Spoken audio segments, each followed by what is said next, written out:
Hi, I'm Phil, and today I'm going to talk about my favorite traffic controller. I'm going to use an M5StickC for my traffic controller.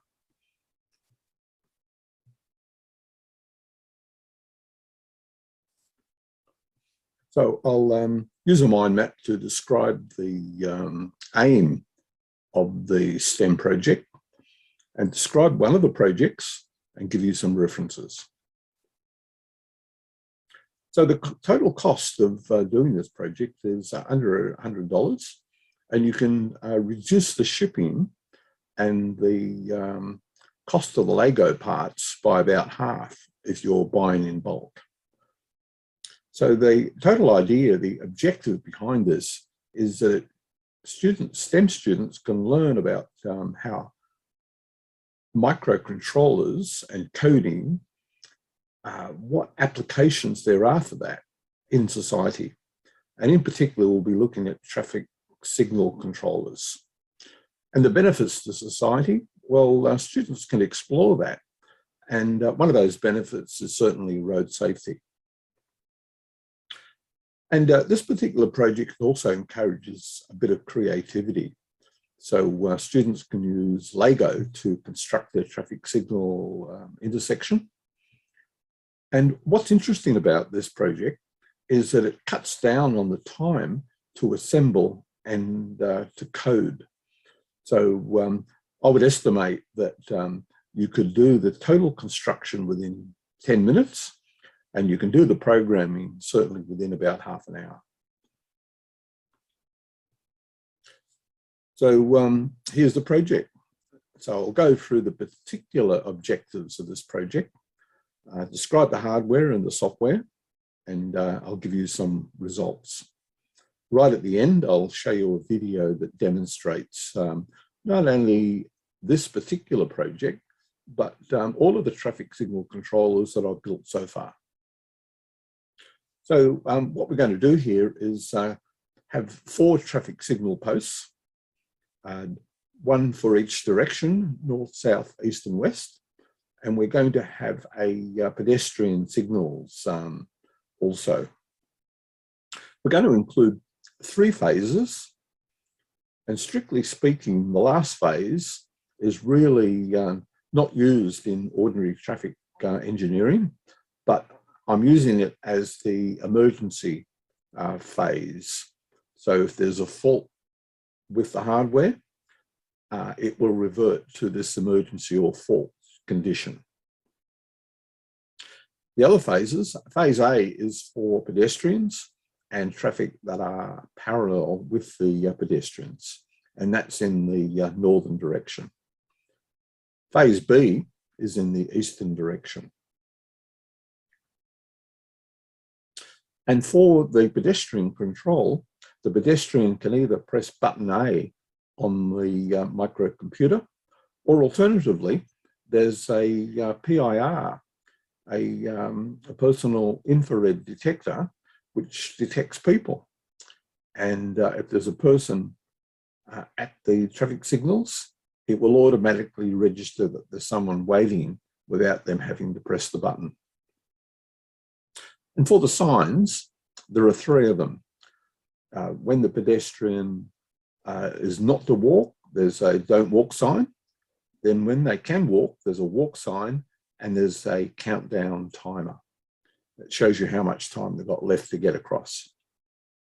So for the hardware, I'm going to use the M5StickC Plus. And it's based on the ESP32. It's a 32-bit processor with lots of RAM and flash memory. It has quite a number of features, and the ones that I'll be using here include the real-time clock and the buttons. And the ones I could extend, it has a buzzer on board, and I can use that with the pedestrian crossing. It also has an IR transmitter, which would be interesting to use. So we could use that for remote control of cars, perhaps, in the future.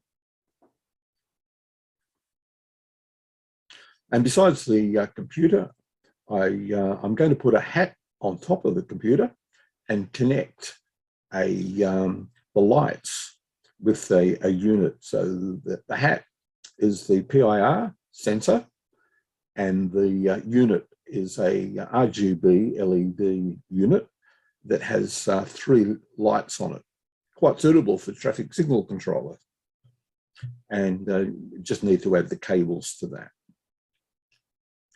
And this is a project that includes a bit of Lego creativity.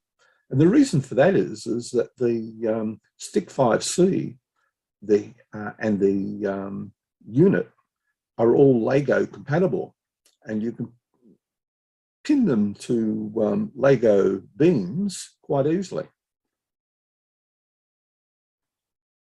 And for the software, I'm using a Blocky language called UIFlow. And this is quite easy to use. And a couple of examples here. On the right is the user interface. And all you do is just paint that. And you've got access to it in your program.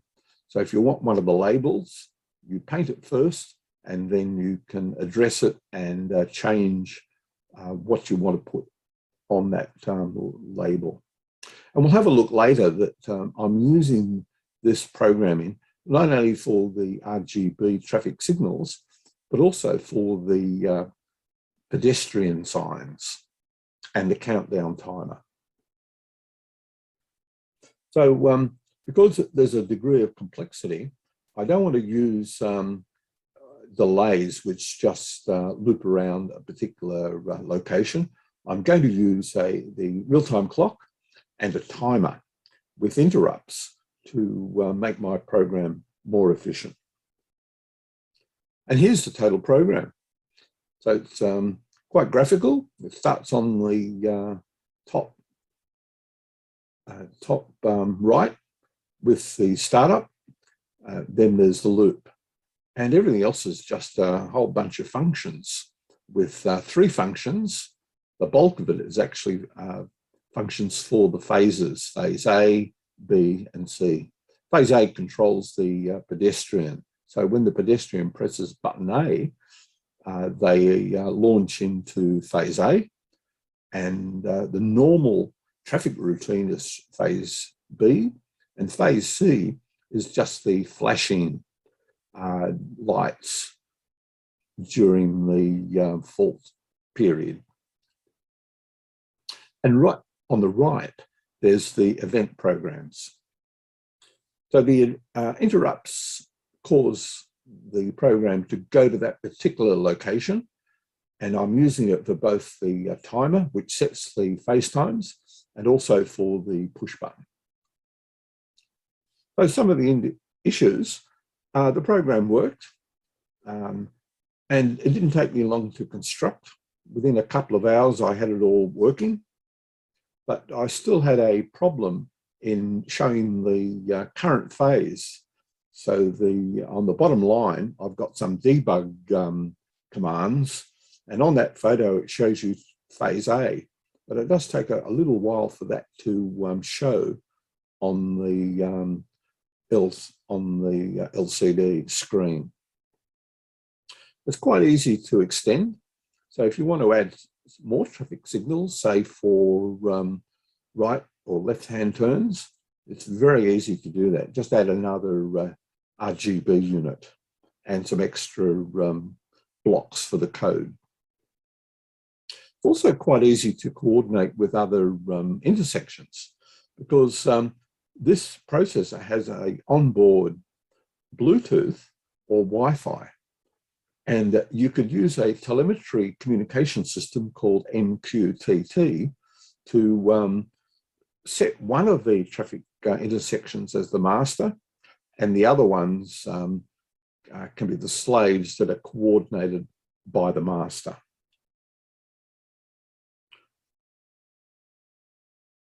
And here are some of my references.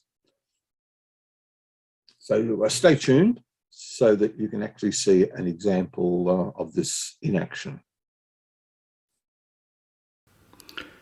Hi, I'm Phil, and in my last video I looked at how we could detect vehicles with induction loops, and the data was fed into an Arduino UNO computer. Today I'm going to review all the traffic signal projects that I've done. They're all in the one set, and I'll just explain what they are as we move through the set. But I'm also going to look at a new one, and it's based on the M5StickC computer, which is this one here. And what's nice about it is that it has attachments like this that mount straight onto Lego Technique parts. So here we have a M5StickC computer controlling a set of traffic lights, and it also has a pedestrian signal. So with the pedestrian signal also gives an indication of when to walk and when not to walk, but it also gives a countdown timer. And if I wave my hand, it has a PIR detector that will trigger the traffic signals for the pedestrian. So there's the countdown timer. You can see that go now. And there is traffic signals on each post. So there are 4 posts for this intersection. Now some of the other ones were the STEM Tetra based breadboard traffic signals, the Raspberry Pi, so they're traffic signals, 4 posts mounted on a Raspberry Pi hat. And a popular one from Kitronics is the microbit computer, and the traffic signals are mounted on that. That has quite large lights. And on the background, we've taken the same traffic signals and hat, and we've mounted it on a microbit computer. So some of these are using Lego parts, but this one here is using the Key E Studio traffic lights, and the post and base is a Fisher Techniques components.